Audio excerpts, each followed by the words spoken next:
बात बोलता है कौन है, हिंदी वाला है, छोड़ दो, मरने दो, ऐसे छोड़ देते हैं। ये हर्षिंग वोट करेगा तो उसको पूरा देखेगा, पूरा देखेगा, ले जाएगा, सब चीज़ करेगा, लेकिन हिंदी वाले को कोई और ऊपर से तमिल वाले मारते हैं तो हिंदी वाला डर जाता है। डर से क्या करेगा, मार देगा, क्या करेगा, इधर कोई देखने वाला है नहीं। यही बात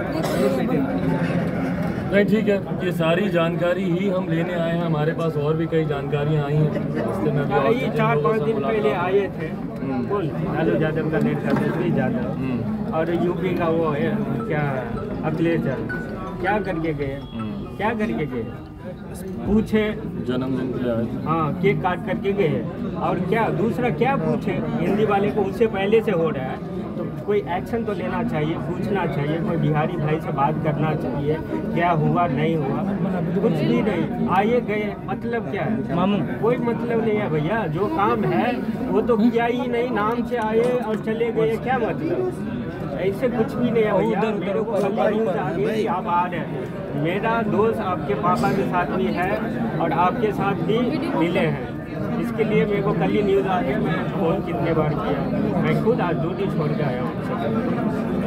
भाई देखिए, हम बस इतना ही बोलने आए हैं कि अगर जो आप लोग बोल रहे हैं, हो सकता है किसी के साथ ये घटना घटी हो, किसी के साथ ये घटना नहीं घटी हो, पर अगर कोई एक भी घटना घटी है कहीं पर तो वो गलत है और इस गलत को बर्दाश्त नहीं किया जा सकता। अगर कोई एक भी घटना ऐसी है जो बिहारियों के साथ सिर्फ इस वजह से मारपीट की गई क्योंकि वो बिहारी है, तो ये बात हम लोग बर्दाश्त नहीं करेंगे। ये मुख्यमंत्री बर्दाश्त कर लेंगे, वो सरकारें बिहार की नीतीश जी कर लेंगे, बिहार को पर उसका तो छोड़ ही दो आप। पर हम कम से कम इस बात को बर्दाश्त हम नहीं करेंगे और इसीलिए आज हम मुख्यमंत्री से मिलने का समय मांगे थे यहाँ पे, स्टालिन जी से नहीं समय दिया। हम गवर्नर साहब से हम जा रहे हैं मिलने और जो भी ये घटनाएं हैं उन तमाम घटनाओं की जानकारी भी हम उनको देंगे। हम केंद्रीय गृह मंत्री आदरणीय अमित शाह जी को भी हम इस बात की हम जानकारी देंगे। हम बार बार हम दोहराते हैं कि भाई अगर एक भी घटना हो रही है, वो भाषा के नाम पर हो, बोली के नाम पर हो, संप्रदाय के नाम पर हो, वो घटनाएं गलत है भैया। भारत हम लोग को एकता में रहना सिखाता है, भारत की ताकत ही विभिन्नताओं में एकता की रही है। ऐसे में अगर कोई एक भी ऐसी घटना घट रही है तो वो गलत है और उसको नहीं बर्दाश्त किया जा सकता। और ये पता ये कुछ मुट्ठी भर लोग ही होते हैं। हम ये नहीं बोल सकते कि भाई पूरे प्रदेश के लोग ऐसे हैं या हर तमिलियन आपको परेशान कर रहे हैं, नहीं, ये मुट्ठी भर लोग होते हैं और यही मुट्ठी भर लोगों की वजह से वो प्रदेश बदनाम होता है, वो जाति बदनाम होती है, वो धर्म बदनाम होता है। और यहीं पे सरकार की जिम्मेदारी है कि उन मुट्ठी भर लोगों को जो ऐसे असामाजिक तत्व हैं उनको तुरंत चिन्हित करें और पकड़ के उनको सलाखों के पीछे डालें ताकि ऐसी घटनाएं नहीं हो। जब ऐसा नहीं होता तब ये बातें बढ़ती हैं और तब सरकारों के ऊपर से भी विश्वास हटता है कि भाई सरकारें किसी न किसी का संरक्षण कर रही हैं और ये गलत है। हम भाई ये सारी जानकारी पे हम काम करेंगे जाकर। हम आज सिर्फ भाई हमारी सीमाएं हैं, हम बहुत ज़्यादा कुछ कर नहीं सकते, पर हम सिर्फ इतना विश्वास दिलाने आए हैं कि इस घड़ी में हम हैं साथ में। आप सबके पास नंबर भी हैं, भगवान ना करे कोई विपरीत परिस्थिति हो, हम लोग संपर्क में हम लोग रहेंगे और हम लोग हैं साथ में आप लोग के। बस हम ये विश्वास दिलाएं। आज तमिलनाडु आने का सिर्फ एक ही उद्देश्य है। मेरे बिहार के लोग जो तमिलनाडु में रह रहे हैं वो कहीं ना कहीं डर और भय के साए में यहाँ पर जीवन व्यतीत कर रहे हैं। मुझे निरंतरता में पिछले 1 हफ्ते 10 दिन से उन लोगों के फ़ोन, वीडियो मैसेजेस बार बार आ रहे हैं जो बता रहे हैं कि भैया कैसे उन्हें यहाँ पे थ्रेटन किया जा रहा है, उन्हें डराया धमकाया जा रहा है, उन पर अटैक हो रहे हैं, उनकी FIR तक लॉन्च नहीं हो रही है। ऐसे में मेरी जिम्मेदारी बनती है कि इस घड़ी में आकर कम से कम मैं उनकी हिम्मत बंधाऊँ और साथ ही में एक विनम्र आग्रह तमिलनाडु की सरकार से कि भैया जाँच करें। अगर आप बोलते भी हैं कि ये भ्रामक खबरें हैं तो कौन लोग हैं जो ये भ्रामक खबरें फैला रहे हैं, उनको भी तो चिन्हित कर उन पे कार्रवाई होना ज़रूरी है। और अगर इसमें से कोई एक भी वीडियो, एक भी तस्वीर सही है तो उसकी भी गंभीरता से जांच होनी चाहिए और दोषियों के ऊपर सख्त से सख्त कार्रवाई होनी चाहिए। मेरा विश्वास मेरी सरकार पर नहीं है क्योंकि मुख्यमंत्री नीतीश कुमार जी ही जिम्मेदार हैं कि आज बिहार के लोग दूसरे प्रदेश जाते हैं रोज़गार के लिए, शिक्षा के लिए। और ऐसे में जब मुख्यमंत्री को खुद यहाँ के मुख्यमंत्री से संपर्क साधना चाहिए था तो उन्होंने पहले ये स्टैंड लिया।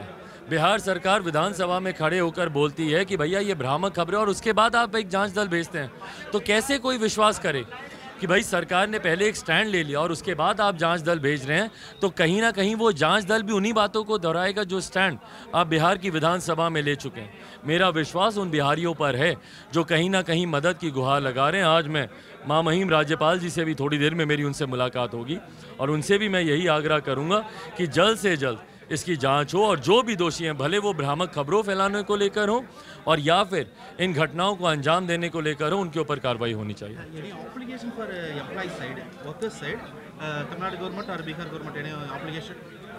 वेल आई वुड नॉट, मैं नहीं मानूंगा कि इसके पीछे कोई राजनीति है या राजनीतिक उद्देश्य से खबरों को फैलाया जा रहा है, पर मैं पुनः दोहराऊंगा कि कारण जो भी हो, पर जो भी दोषी हैं इन घटनाओं के पीछे, उनके ऊपर कार्रवाई होनी चाहिए। मैं तमिलनाडु में रहता हूं सर। मैं सभी लोगों से रिक्वेस्ट करता हूं कि जो घटनाएं हो रही है उस पर अच्छी तरह से सरकार को एक्शन लेना चाहिए, और जो घटनाएं हो रही है सच है या झूठ है हम प्रूफ नहीं कर सकते हैं, लेकिन इस पर सरकार को कड़ी से कड़ी कार्रवाई करनी चाहिए, चाहे जहां कभी वो घटना हो।